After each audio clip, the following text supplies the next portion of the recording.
Ada 3 karakter orang berpuasa itu. Yang pertama karakternya adalah untuk menggugurkan kewajiban.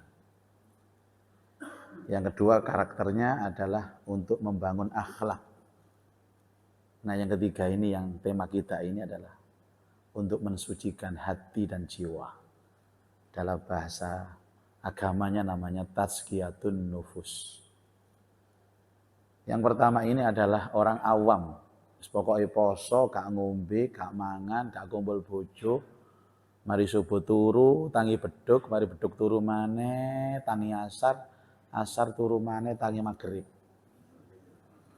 Jare malaikat kucing ya iso Pak ngono. Hari-harinya ini kan hanya itu aja Bapak Ibu. Dan biasanya kalau semakin panas cuacanya itu semakin sambat. Panase, panase. Iki wonge gak teko iki wonge. Seperti ini. Ini yang mungkin kamar Rasulullah disebut orang yang tidak mendapatkan apa-apa selain dahaga dan lapar. Kam min shaim laisa min siyami illal ju' wal atas. Saya tidak menjelaskan panjang lebar ini karena bukan temanya ini. Saya kira jamaah semua bukan yang di sini. Karena panjenengan sudah lama Islamnya Bapak Ibu. Poso pirang-pirang puluh tahun. Mosok pancet ini buka iku delok panganan koyo masyaallah, gak takjil Pak, takbeh entek kabeh. Yang kedua adalah orang yang membangun karakter lewat puasa. Ada beberapa karakter Bapak Ibu. Dan ini dijiwai betul. Seperti kejujuran, dia menjadi orang yang jujur karena puasa juga mengajarkan jujur. Tidak ada yang tahu kita puasa kecuali kita dan Allah yang tahu. Sama ngomong-ngomongan iki lho Pak, kali wong gak poso lho gak weruh awake dhewe. Wingi kepethuk teng masjid niku lho, omong-omongan awan-awan. Wonge lemes. Tiba gak poso. Jadi mengajarkan kita jujur kepada diri sendiri, jujur kepada Allah, jujur kepada siapapun. Ada lagi karakter disiplin dibentuk juga. Seperti makan sahur diakhirkan, buka puasa dipercepat, wis gak gelem telat belas buka iku wis. Biasanya nih njogone Ramadan niku kalau ada undangan makan, orangnya datang dulu baru makanan siap.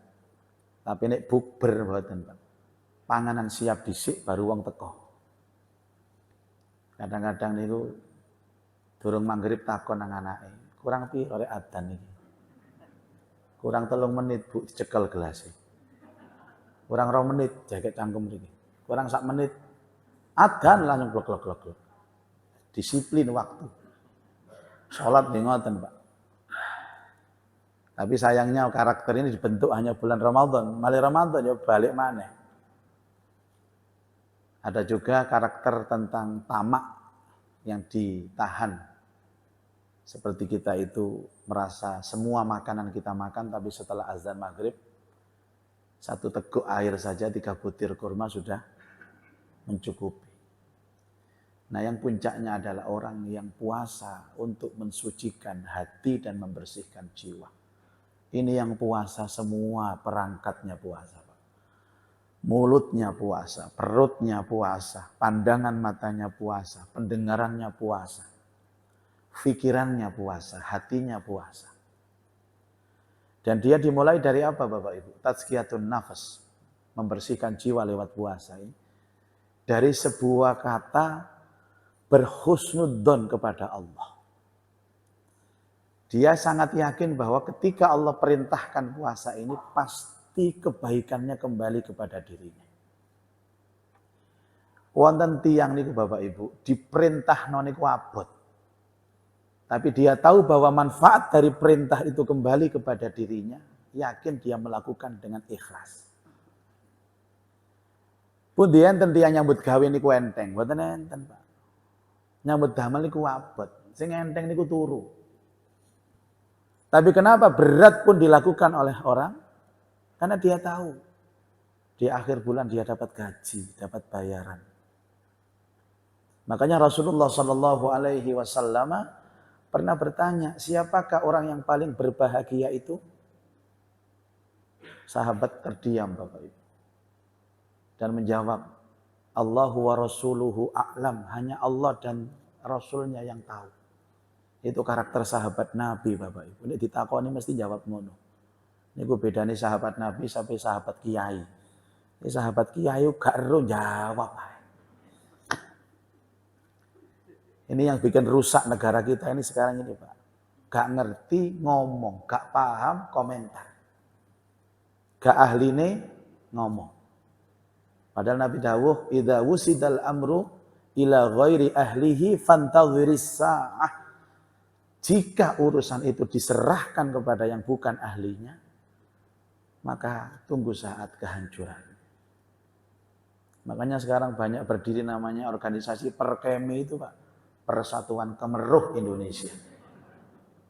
Gak ngerti agama ngomong agama, gak ngerti fikih ngomong fikih, gak ngerti politik ngomong politik, gak ngerti ekonomi ngomong ekonomi.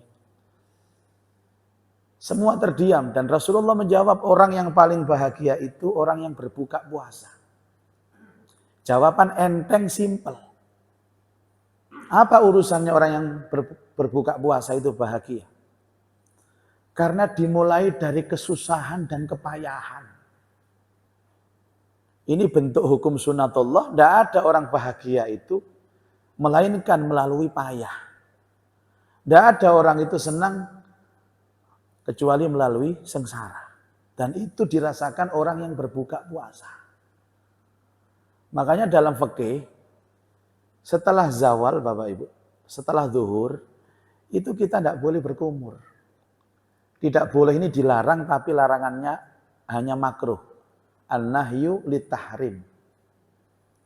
Kenapa tidak boleh berkumur? Supaya akan muncul mulut yang kering, tenggorokan kering.